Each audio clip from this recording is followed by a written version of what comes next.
Hello, welcome to When the Smoke Clears. I am the recovery plug. What's happening, man? I hope you guys are doing great. I know my day's going pretty good. Well, check this out. Before we get this video podcast started, today's segment, man, if you would please join me in a moment of silence followed by a serenity prayer for the addict who still suffers and for those of us who are still bound down to some sort of struggle that keeps us from moving forward and past and things that we deal with in our everyday life. So if you would please, a moment of silence.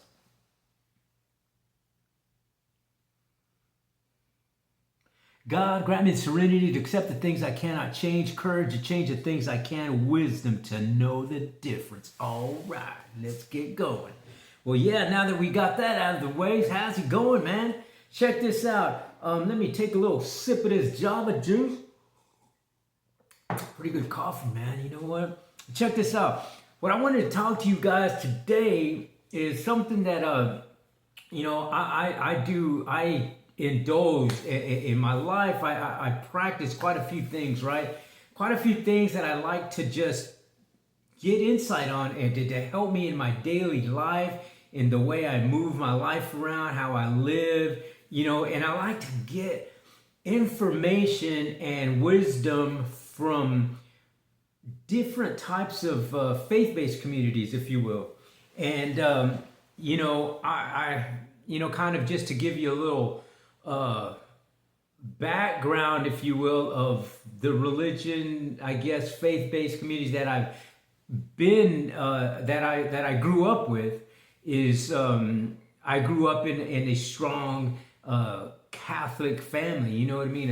That was the belief, was the Catholic Church, and they were, I've known the Catholic Church since I was a little guy, you know what I mean? And my grandmothers and my grandma before them and yada, yada, right? So that's just been the base of my family, my mom's side and my dad's side. The family foundation is based on Catholic beliefs, right? And, as I got older and lived and started doing my own life, then I started learning new things, right? I started learning other religions, other things that I personally, thought like, well, why is this one better than this one? Why do these people talk to me as if I should do no other religion but theirs? And this is what I gathered when I was in the Catholic Church. I remember the Catholic Church being very strict. You know what I mean? Having to go to communion, having to do the confirmation and all of those things, and they always giving you the don't do this, don't do that type of thing, right? And as I got older, I got into a Christian-based religion. Is how I lived my life for a long time. You know what I mean? And which is similar to the Catholic, you know what I mean? They both believe in the same thing, just about, right? And I just think that the Old Catholic is more just Old Testament, and then New Catholic and Christian is New Testament, right?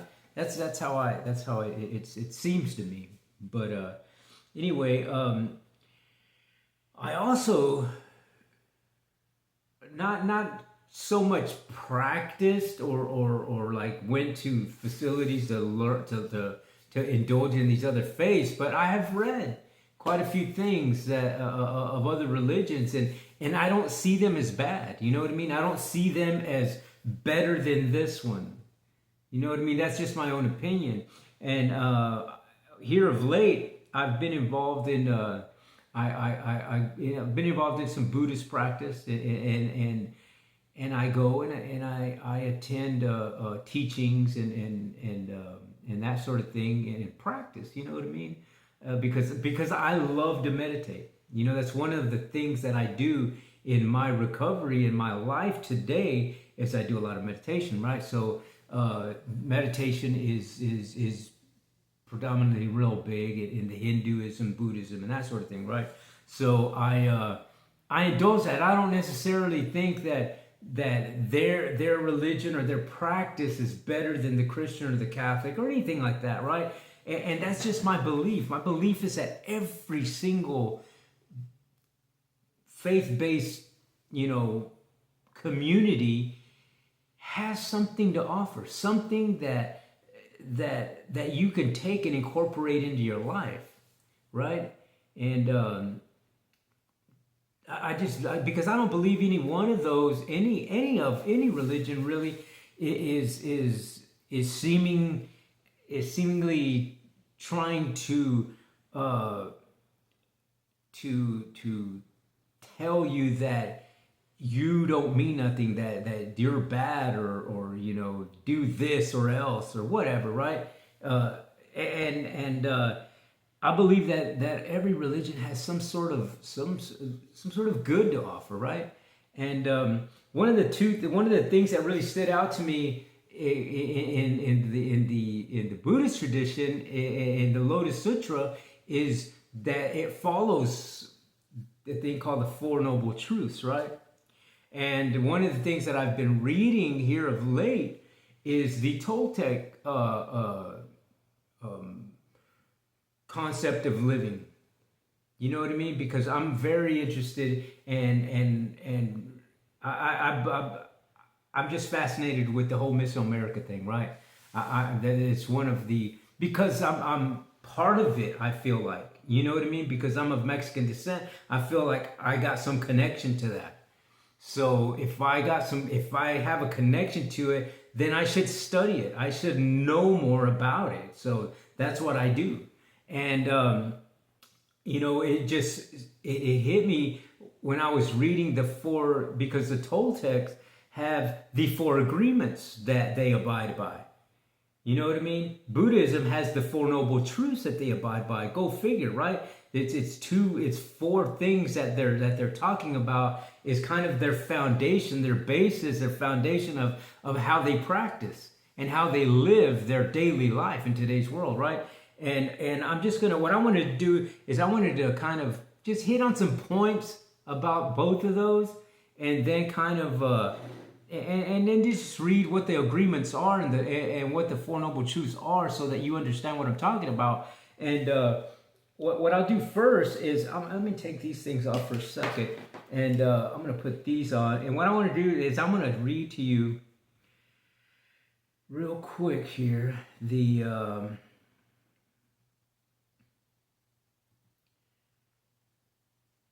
me go back. Okay, that's not good. Here. Okay, in the Toltec, the 4 agreements are, the first agreement is, it states to be impeccable in your word, right? And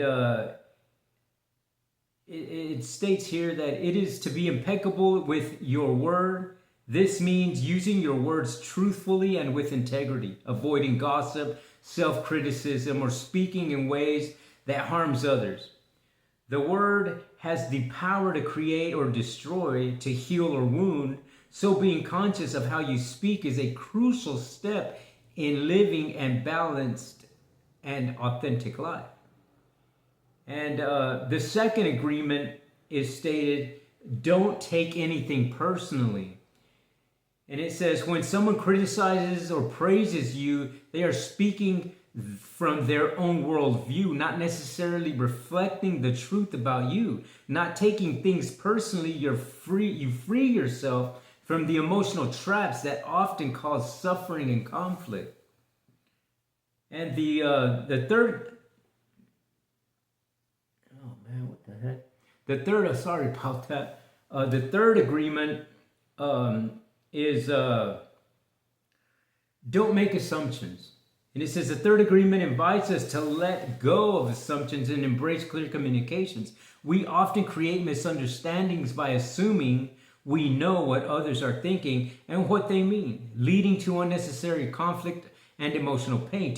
The antidote to assumptions is to ask questions and communicate as clearly as possible. And the third agreement is always do your best. The fourth agreement is to always do your best, but remember that your best will change from moment to moment. Some days your best might be full of energy and optimism. Other days it may be more about simply getting through the day. The key is to avoid self-judgment and regret by doing the best you can with the resources available to you at any given time. And going back to what the Four Noble Truths are is it is let me see, let me pull that up and I'll kind of give you the definition of what they're talking about. And the Four Noble Truths is, the first truth is often translated as life is suffering. This is not a desire as it sounds. It's actually quite the opposite, which is why it can be confusing. Much confusion is due to the English translation in the Pali Sanskrit word dukkha as suffering. According to the readings here, they the Four Noble Truths just translate as life is suffering, and the second noble truth teaches us that the cause of suffering is greed or desire. The actual word from the early scriptures in Tana, and this is more accurately translated as the thirst of craving. And the third noble truth is the Buddhist teachings of Four Noble Truths are sometimes compared to a physician diagnosing an illness or prescribing a treatment. The first truth tells us that the illness is, and the second truth tells us what causes the illness. And the third noble truth tells us truth holds out hope for a cure. So basically it's hope, right? And the fourth noble truth is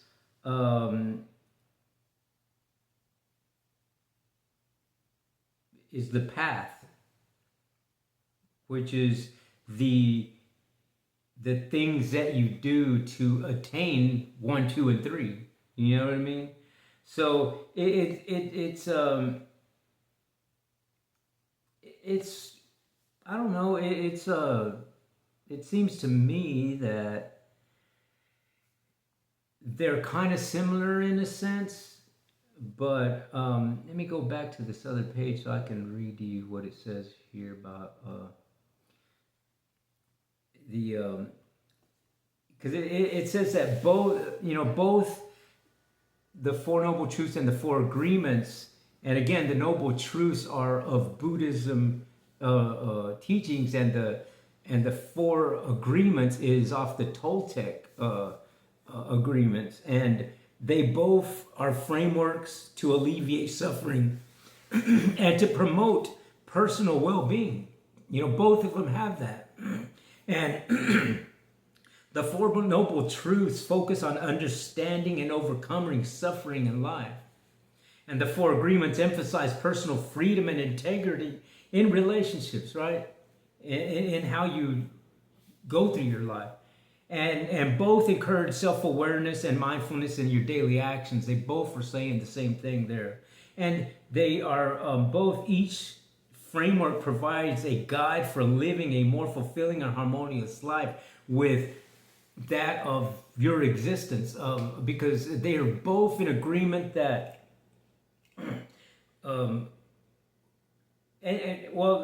let me get back to the other thing that it says. It says they share a common goal of achieving inner peace and enlightenment. Okay, so both share peace and enlightenment, and they both say that they're to have self-awareness and mindful daily actions, and they both provide a guide for living a more fulfilling and harmonious life. And, to that retrospect, they both believe in coming into one with a meditation, with some sort of talking to the energies of the world, right? Of Mother Earth, of the universe, and that sort of thing.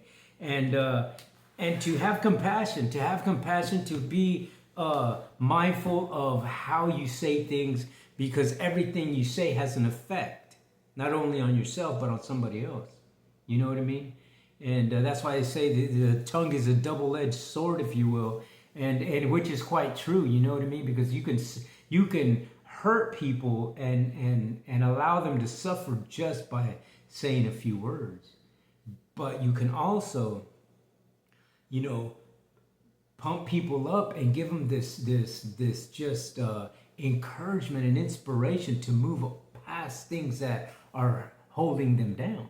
You know what I mean? It goes both ways, and I think they both talk about being mindful of how you use that, because they both say that the things that you know, the things that you are, the things that you believe you are basically a facade of who you really are, right? And because the fact that when you're born as this being of pure self. You're born with this innocence that you're the best you can be at that time. There's nothing more than being and attaining, I think, nirvana, attaining that presence of that I am one and the same with the universe. Because when you're born, you're nothing. You don't think about anything. You don't know anything. You know what I mean? And as soon as you're born into suffering. You know what I mean? That's the first thing that is happening to you. Because you're getting out of this bubble. You don't know how to breathe, number one. And you get whacked right off the bat. And you're showing suffering is the very first thing that's coming into your subconscious mind when you're born. You know what I mean? So that is where both teachings are saying that suffering is part of life. You know what I mean? Suffering is part of life. How you deal with that suffering all depends on everything else that is ingrained in your subconscious mind, right? And in turn there, and who your teachers are. You know what I mean? Because ultimately, you are who you are through other people's thought processes, right? You know, you have morals, you have the way you live because somebody taught it to you. You learned it from somebody else. And in turn there, they learned it from somebody else, and so on and so forth, right? So we all in today's world are influenced and have been influenced and live our lives because of somebody else's thought process. Now, because you get older and you start maturing, now you're no longer dependent on who it was you were dependent when you were young. Now you have the free will to pick and choose whatever it is and however it is you want to live. You know what I mean? And I really strongly like the way those Four Noble Truths and the Four Agreements, because there's nothing wrong with that. You know what I mean? There's nothing wrong with living a life based on those Four Noble Truths or those Four Agreements. Just like there's nothing wrong with living your life based on 10 Commandments. You know what I mean? Absolutely not. Because they're all good. They're all good in some way, shape, or form, right? It's just how you allow and translate any of those processes into your own life and how you stick with it. You know what I mean? Because you can learn and read and attend, teachings and this and that. But if you're not practicing them in your everyday life, then obviously they're not going to work. Nothing works if you're not practicing. You know what I mean? That's the bottom truth. Nothing works in your life if you don't put it to use, if you don't put them into action, if you don't practice them on a repetitive basis. Nothing that you do will stick at all. It's not going to happen. You know what I mean? So if you want to be good at something, if you want to be good at helping somebody, then you help people. If you want to be good at some sort of, faith-based religion or whatever, then you practice it. You know what I mean? If you want to be good at driving a car, well, then you know what? You need to drive. If you want to be good at running, guess what? You got to run. You know what I mean? And you can do this, man. And I know this to be true because check this out. Just to put this as an example, I know how to walk. I know how to walk. I've known how to walk for many years. At one point in time in my life, I had a surgery done. I had brain surgery done, and after the brain surgery, I lost the use of my limbs, the use of my legs. I couldn't. The doctor said, there's a possibility after the surgery that you're going to lose some of your senses. You could use the ability to use your limbs. You might not be able to taste. You may not be able to see. You may not be able to hear. Some part of you is not going to work after the surgery. It's a possibility that it's just one. It's a possibility that just a little bit of it. It's a possibility that all of it don't work. So when I got done with the surgery, I couldn't use my legs. I couldn't use them. I couldn't move them. It was just like, okay, how do I move this? So I had to relearn how to walk. You know what I mean? So I had to practice. I had to practice that and get my mind, because that part of my mind erased itself or forgot, or I don't know how that worked in the brain, but I couldn't walk. But because I used to walk before, I see people walking in front of me.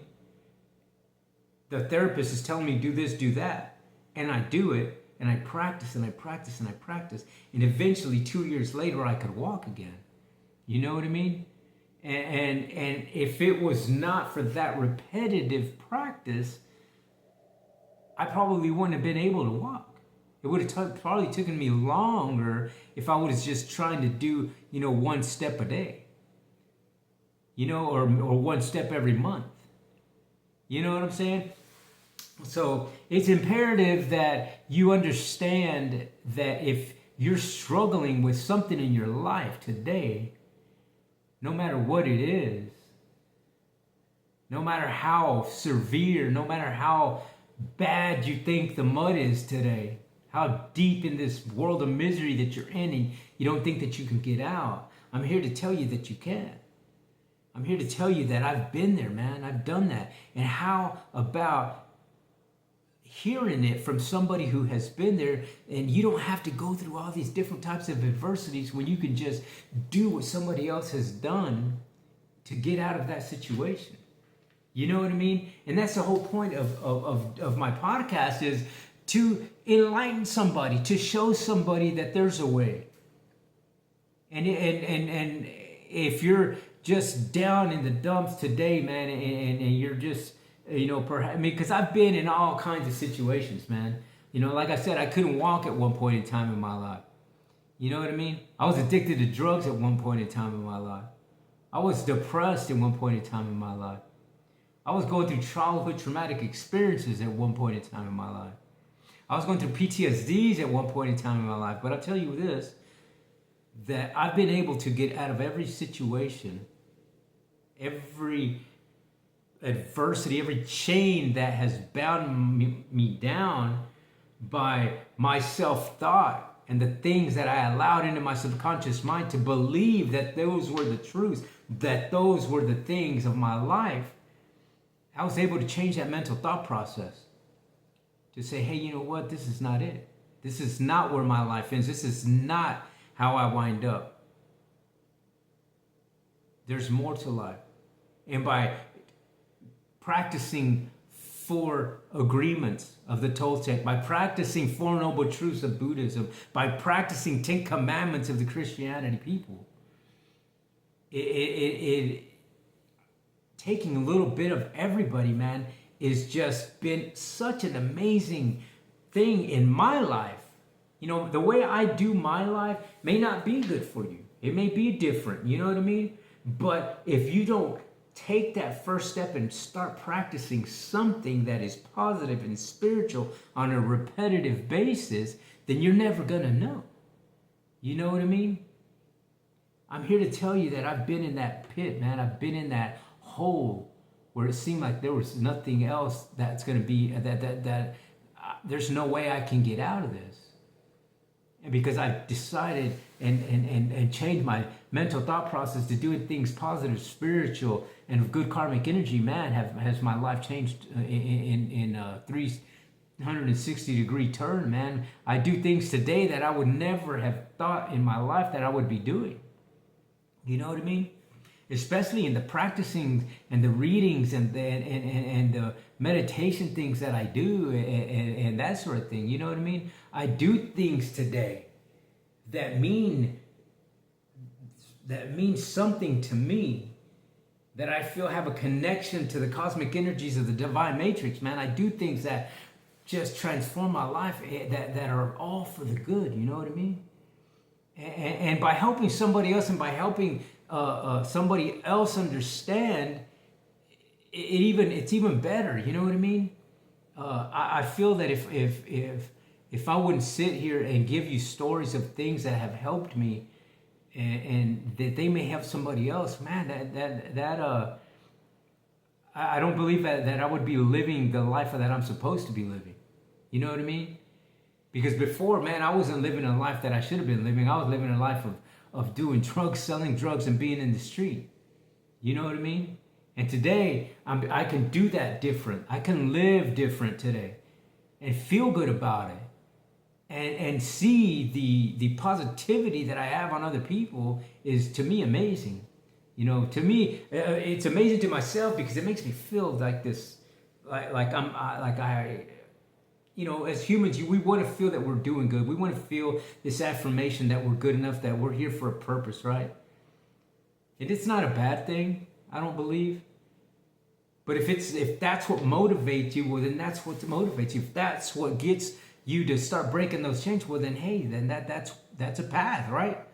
And it says in those 4 noble truths and those 4 agreements that you have to find a path to breaking the chains of your own mental thought process. And those are the chains and the shackles that keep you bound down to the toxicity of the world, man, to the toxicity of those feelings that you have. You know what I mean? The only way to change any of that is through that mental thought process. And if doing things on a repetitive basis and doing things that are helpful for other people, and that's part of the path, well, then that's the path that I take. You know what I mean? And your path may be different than mine. You know what I mean? But here's one thing that I do know, my friends, is that if you take that first step in doing something positive and spiritual and with good karmic energy from the divine matrix, man, I tell you what, if you do this on a repetitive basis, if you do this daily, I'm talking daily, as soon as you get up, before you go to bed, you know, sometimes, you know, this is just me personally. My practice involves doing things like that as soon as I wake up, before I go to sleep, and during the time that I'm awake. I do it, you know, more than once sometimes. You know, sometimes I'm all day long sitting in meditation or listening to encouraging things that are going to fill my mind so that I could share them with somebody else. Or I'll go be a service at a meeting, I'll go share a story, or I'll, you know, help in a peer support group, and in turn, if somebody hears my story, they'll help them. And then I do this daily podcast, man, which I really, really enjoy, and I love to do this because it allows me to share just many, many different things. I get to pick and choose different subjects that I could talk about. You know, things that help me to move in my day so that I don't pick up and use. You know what I mean? Those are the things that I like to share because, I mean, when I was in the world of addiction, man, every day I used. Every single day, as soon as I woke up, I used. And before, all day long, I would use until I went to sleep. You know what I mean? So why not do the same thing? Why not use that same energy to share a message of help, to share a message of faith, to share a message of good cosmic energy, man? You know what I mean? I just think that's good. You know, I enjoy doing it, and I hope that it helps somebody. So again, man, the Toltec 4 agreements and the Buddhism, the 4 noble truths, you know, similar but different, but they work. You know what I mean? There are 4 things, and 2 of those things that come from different parts of the world that they're not bad things to follow. You know what I mean? read on them, you take what you can from them, and I do that. You know what I mean? I do that. That's the type of thing that I'm talking about. Those are the kind of things that I put into what I call my recovery arsenal that I can pull out at any time of the day if I need it to help me pass some sort of an adversity and to keep on that path, man. You know what I mean? Because ultimately that's the thing, is keeping on that path for me personally, of spirituality, good karmic energy with the divine matrix, and just staying clean. You know what I mean? Not picking up, not being depressed, not being mad, not thinking suicidal thoughts, not dealing with the childhood trauma. You know what I mean? I substitute positive, encouraging things so my mind doesn't go where it not need be. You know what I mean? So, I hope that, that today's message is encouraging to somebody. You know what I mean? That's the whole purpose of doing my videos, man, is to help somebody else. And I hope that you guys enjoyed today's subject. And so I guess that's going to be it for today's video, man. If you please shoot me a comment, give me a thumbs up, hit that subscribe button, share my channel, and if share it into somebody. Just know that when you do share it, that it doesn't cost you a thing, and just know that when you do share that channel, man, and you subscribe to my channel, you're helping out another homeless person, another person dealing with PTSDs, childhood traumatic experiences, drug addiction, alcoholism, depression, suicidal thoughts, anger issues, depression, all of those types of things, my friend, because I have dealt with all those things at one point in time in my life, and guess what? I know that there's a way out.